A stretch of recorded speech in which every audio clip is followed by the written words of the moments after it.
Ya. Yang pertama adalah sumber dan jenis data.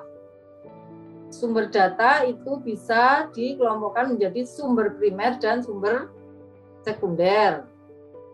Data yang dikelompokkan dari sumber primer itu disebut jenis data primer. Data yang dikumpulkan dari sumber sekunder itu disebut dengan data sekunder. Apa yang dimaksud dengan sumber primer? Sumber primer itu adalah pengambilan data yang langsung diperoleh dari sumbernya, gitu ya. Dari sumbernya, siapa yang menyatakan. Jadi itu adalah sumber primer, gitu ya. Contoh sumber primer itu adalah kalau kita mencari data atau mengumpulkan data melalui focus group discussion. Jadi kita kumpulkan beberapa orang yang menurut kita pas untuk penelitian kita, kemudian kita ajak diskusi memaknai sesuatu, gitu ya.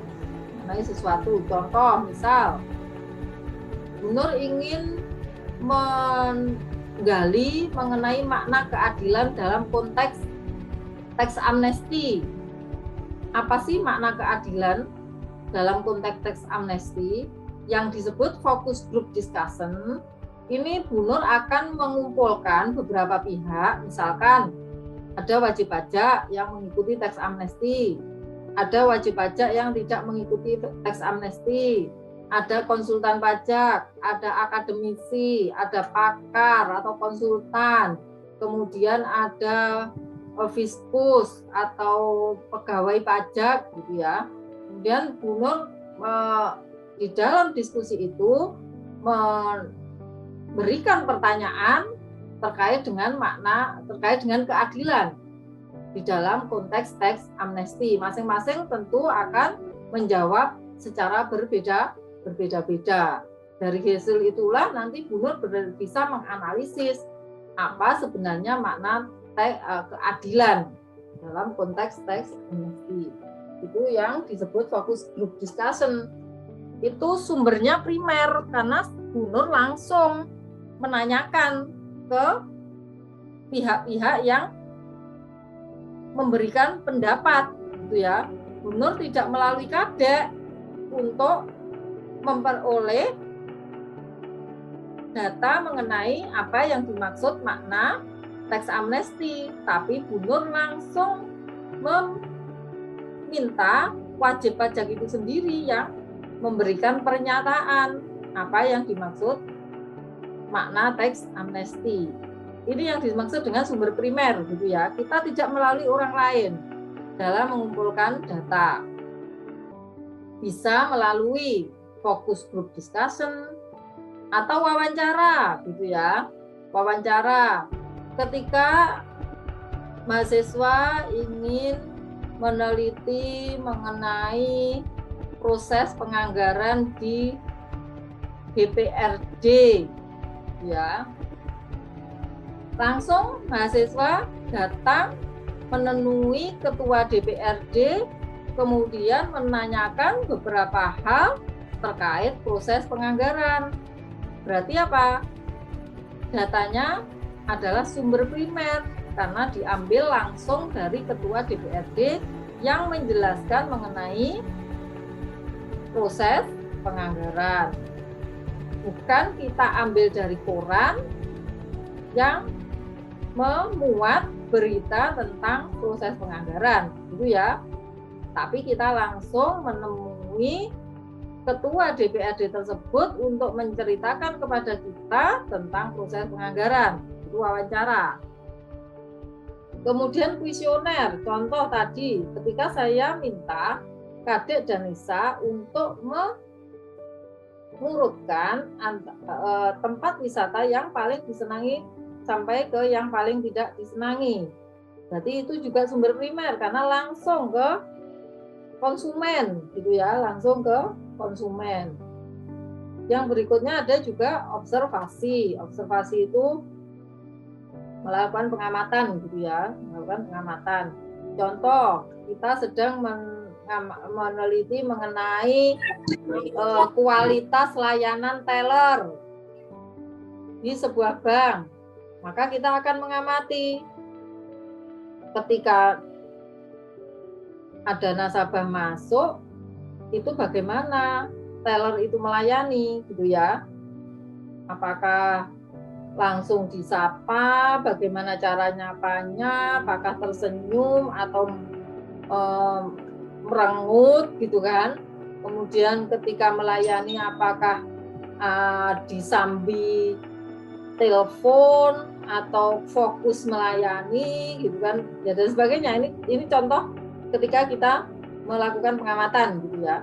Atau Bu Nur ingin melakukan pengamatan perilaku mahasiswa di dalam Zoom. Nah, Bu Nur akan mengamati, oh ternyata kebiasaan mahasiswa itu off cam, gitu kan? Ketika ditanya tidak merespon, tidak cepat merespon, dan seterusnya. Ini contoh bagaimana kita melakukan pengamatan, gitu ya. Bu Nur melakukan pengamatan terhadap para mahasiswa. Itu sumber primer karena kita mengamati langsung, gitu ya. Oke, itu sumber primer. Kemudian ada sumber sekunder. Kalau sekunder itu ya kita ambil dari yang sudah ada, misal di majalah, di koran, di internet, kemudian di buku, di artikel ilmiah dan sebagainya, atau lembaga penyedia data.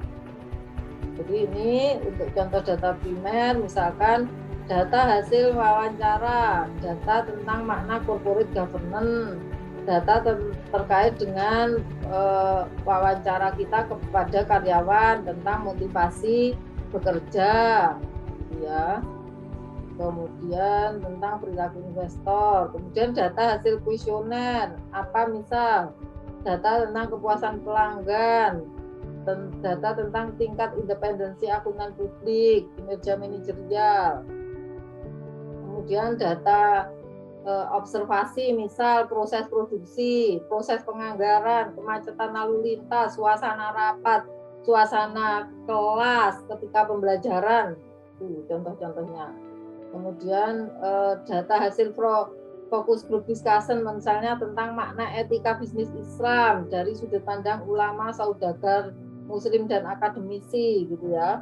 Jadi ini contoh-contoh data sekunder. Jadi Anda di dalam penelitian itu boleh saja gitu ya, artinya diharapkan tidak semuanya menggunakan misalkan semua menggunakan data sekunder aja gitu kan ya. Harapannya ada yang juga yang menggunakan data primer, ada yang melalui wawancara, observasi gitu kan, ada yang FGD. Selama ini yang belum pernah saya jumpai itu adalah terkait dengan FGD gitu ya, belum pernah ada mahasiswa yang melakukan pengambilan data dengan metode FGD. Kemudian contoh data sekunder, data yang diambil dari laporan keuangan. Ini yang paling banyak digunakan oleh mahasiswa skripsi gitu ya. Data laporan keuangan, kemudian data tentang anggaran atau karya gaji gitu ya. Kemudian data dari majalah, misalkan data perusahaan yang meraih top brand, 10 perusahaan dengan kualitas corporate governance terbaik, data kurs mata uang asing atau statistik perbankan, itu bisa kita dari majalah gitu ya. Dulu Bu Nur ketika meneliti tentang kualitas corporate governance itu dari majalah SWA ya. Kemudian data dari buku atau artikel ilmiah, kita meneliti tentang sejarah akuntansi, maka datanya dari buku-buku yang menceritakan tentang akuntansi ya.